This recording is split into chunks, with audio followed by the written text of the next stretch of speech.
Hello everyone, you are welcome on Amazing Physics Tutor channel. So today we are going to start the lecture number 2 in kinematics. So first topic is frame of reference. So what is frame of reference? It is a fixed point or place with respect to which the position of a body in motion is measured. यानी यहाँ पर कोई body आप object है जिसका position with respect to origin r है, तो अगर इस बॉडी का पोजीशन मेजर किया जाता है इस फिक्स पॉइंट ओ से, so that is called frame of reference. So the frame of reference with respect to which the position of a body is located and its motion is described known as Cartesian coordinate system. So Cartesian coordinate system में 3 axis है आपके x, y और z, जिसके respect में किसी object का हम position indicate करते हैं. अब कितने टाइप का ये फ्रेम ऑफ रेफरेंस होता है बेटा? So there are 2 types of frame of reference. First is inertial frame of reference and second is non inertial frame of reference. We are going to study types of frame of reference. So first is inertial frame of reference.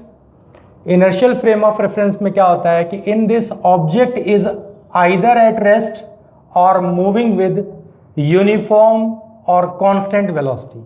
यानी इसमें object की जो velocity होती है वो क्या होती है? कांस्टेंट.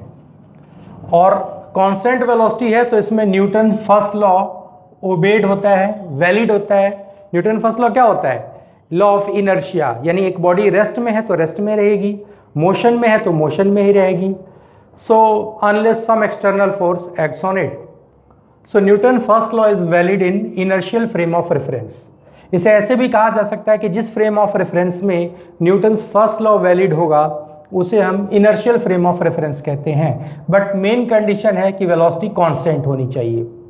सेकेंड है non inertial frame of reference. In this object is moving with variable velocity. यानी इसमें वेलोसिटी चेंज होगी, कांस्टेंट नहीं रहेगी. So in this object is moving with variable velocity और is accelerated. In this Newton's first law is not true. यानी इसमें Newton का first law true नहीं होता. सो इसके एग्जाम्पल्स क्या हो सकते हैं? जैसे ए बस मूविंग ऑन ए हिली रोड. अगर कोई बस हिली रोड पे ट्रेवल कर रही है तो एक जैसी वेलोसिटी नहीं हो सकती, उसकी कांस्टेंट वेलोसिटी नहीं हो सकती. कहीं पर वेलोसिटी अधिक हो सकती है, कहीं कम हो सकती है. वैसे ही मेरी गो राउंड में क्या होता है? वहाँ भी वेलोसिटी एक जैसी नहीं होती. मेरी गो राउंड में ऑब्जेक्ट ऐसे पूरा मेरी गो राउंड में ऐसे पूरा एक कंप्लीट रिवॉल्यूशन होता है, तो हर एक पॉइंट पर वेलोसिटी का डायरेक्शन चेंज होता है. तो any rotating frame of reference, इसमें कोई भी रोटेटिंग फ्रेम ऑफ रेफरेंस हो सकता है. तो अब क्वेश्चन अराइज होता है कि क्या अर्थ एक रोटेटिंग फ्रेम ऑफ रेफरेंस है तो इनर्शियल फ्रेम ऑफ रेफरेंस माना जाएगा या non inertial frame of reference माना जाएगा? तो ये क्वेश्चन मैं आपसे पूछता हूं, आप कमेंट में इसका आंसर भेजेंगे. अब हम आगे पढ़ने जा रहे हैं इसके अंदर. नेक्स्ट है कि motion in 1D 2D and to study motion in 1 dimension 2 dimension and 3 dimension. तो सबसे पहले मोशन इन 1 डायमेंशन, ये क्या होता है? So in this object moves along a straight line और ए पाथ.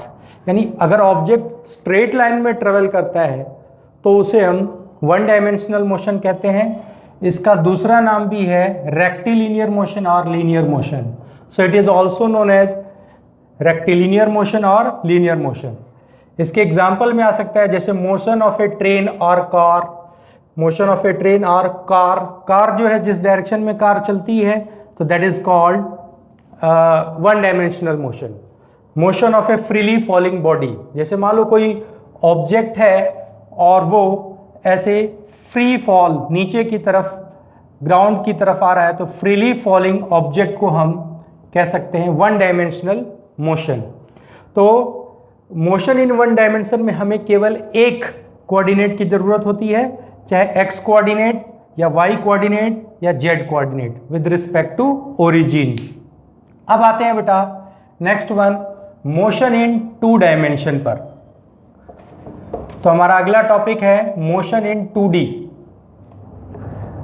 तो इसमें क्या है, मोशन इन 2D में जो ऑब्जेक्ट है एक 2 डायमेंशनल कोऑर्डिनेट सिस्टम में मूव करेगा, यानी in this object moves in a plane.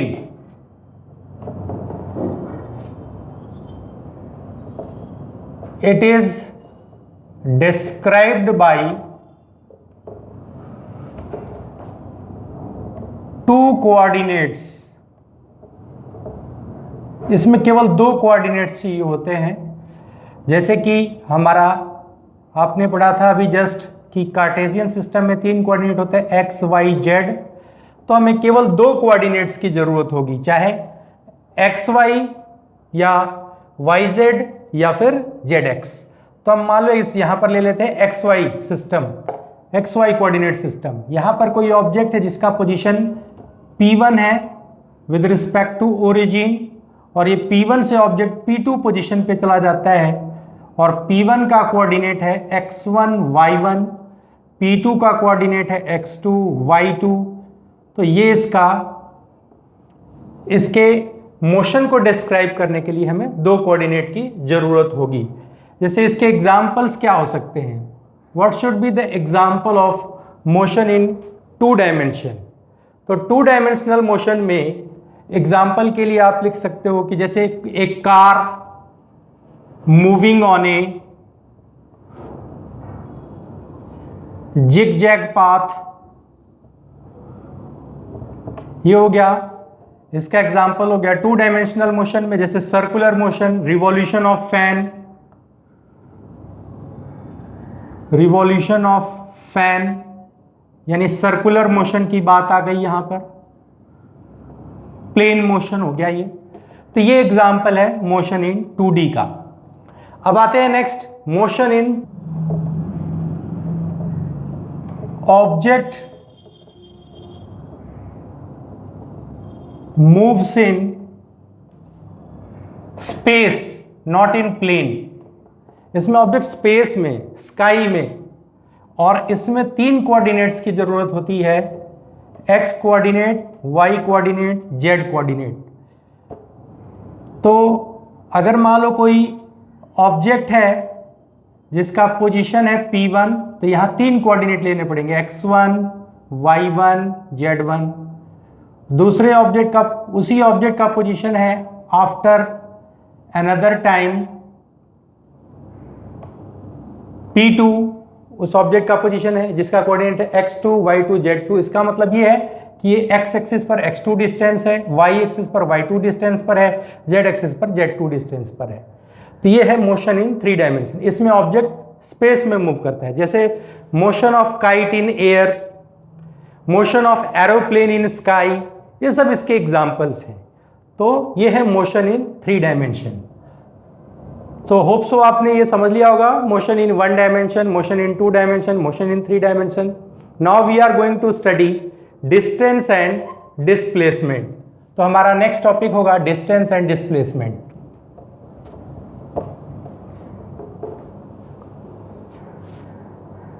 Going to understand distance and displacement. So what is distance here? It is the actual path length between 2 positions in a given time interval. Distance हम क्या कहते हैं, actual path length between 2 positions in a given time interval. अगर हम 2 position A B इस तरीके से ले कि यहाँ पर एक स्ट्रेट लाइन हो ए बी, तो इसमें डिस्टेंस जो होगा वो a b equals to 5 metre हम सीधे लिख सकते हैं।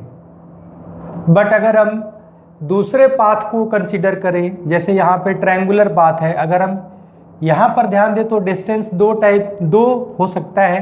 एक है distance A b equals to 5 metre अगर हम शॉर्टेस्ट डिस्टेंस से कवर करें तो, और अगर हम डिस्टेंस ए बी को कवर करने के लिए एक पाथ लें, पहले A to C via A to C and C to V, तो वाया ए सी बी पाथ यहाँ पे डिस्टेंस हो जाएगा 3 metre plus 4 metre that is 7 metre.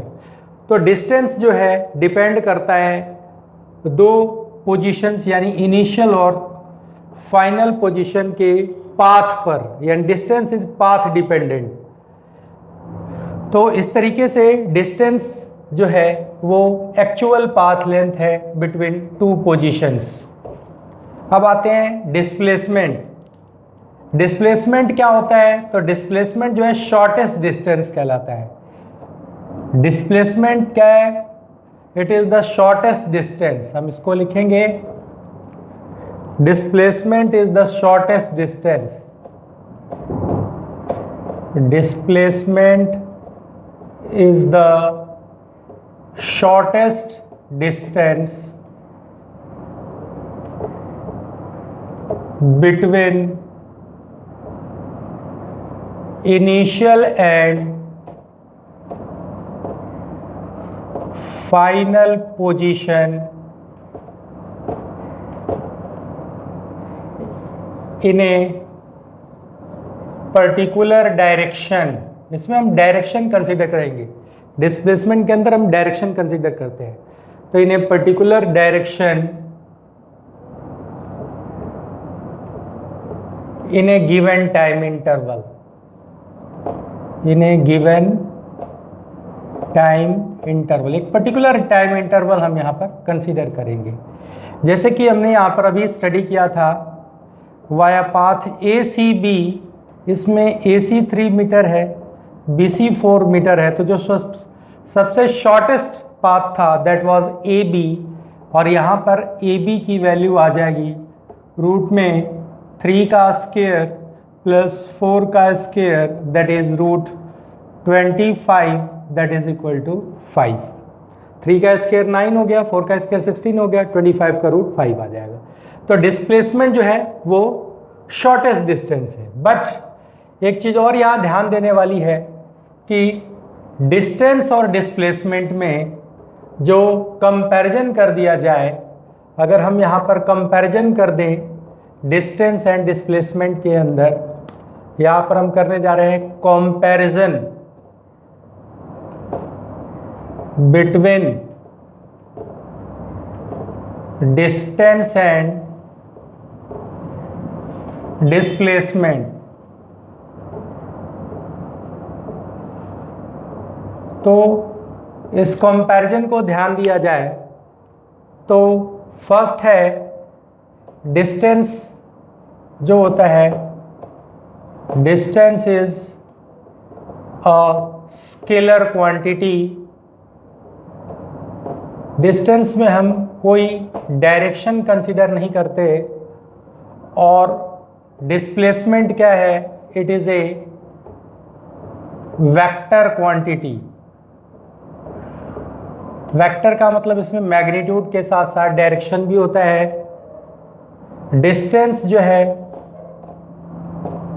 Is actual path length. Distance जो है एक्चुअल पाथ लेंथ है बिटवीन टू पोजीशंस। और displacement जो है वो शॉर्टेस्ट डिस्टेंस है। Displacement is a shortest distance between two positions. ठीक है। अच्छा, डिस्टेंस जो है ये it depends upon path, it depends upon nature of path। और डिस्प्लेसमेंट जो है it is path independent.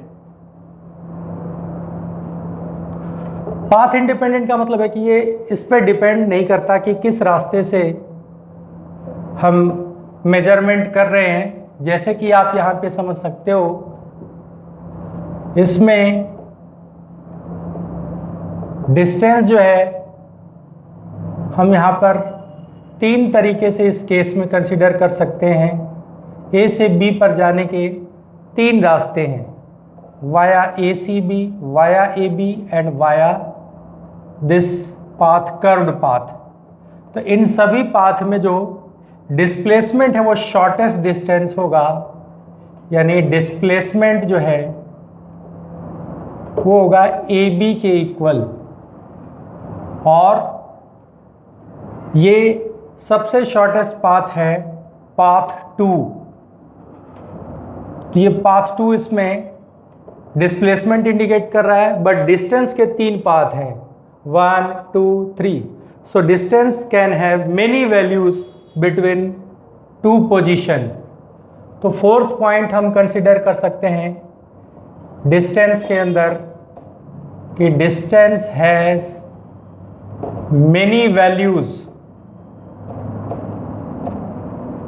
Between two positions,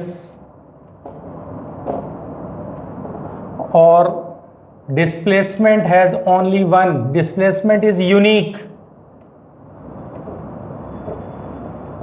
displacement is unique between two positions। Unique का मतलब केवल एक वैल्यू होगी। और सबसे लास्ट अगर हम बात करें तो जो मैग्नीट्यूड ऑफ डिस्टेंस होता है इट इज ऑलवेज ग्रेटर और equal to magnitude of displacement. यहाँ पर हम इसे लिख सकते हैं कि magnitude of displacement is less और equal to magnitude of distance. एक लास्ट पॉइंट और हम इसमें ऐड कर सकते हैं कि डिस्टेंस जो होता है it is always positive, it can never be zero और नेगेटिव। और जो डिस्प्लेसमेंट की बात आएगी वो क्या होता है, it can be positive, negative और ज़ीरो। यानी डिस्प्लेसमेंट में हम साइन लेकर चलते हैं, पॉजिटिव साइन, नेगेटिव साइन। तो डिस्प्लेसमेंट में एक डायरेक्शन भी होता है। तो डिस्प्लेसमेंट वेक्टर क्वांटिटी है, डिस्टेंस स्केलर क्वांटिटी है, डिस्टेंस में हम कोई डायरेक्शन नहीं लेते। तो इस तरीके से हम ये समझ चुके हैं कि what is the distance and displacement.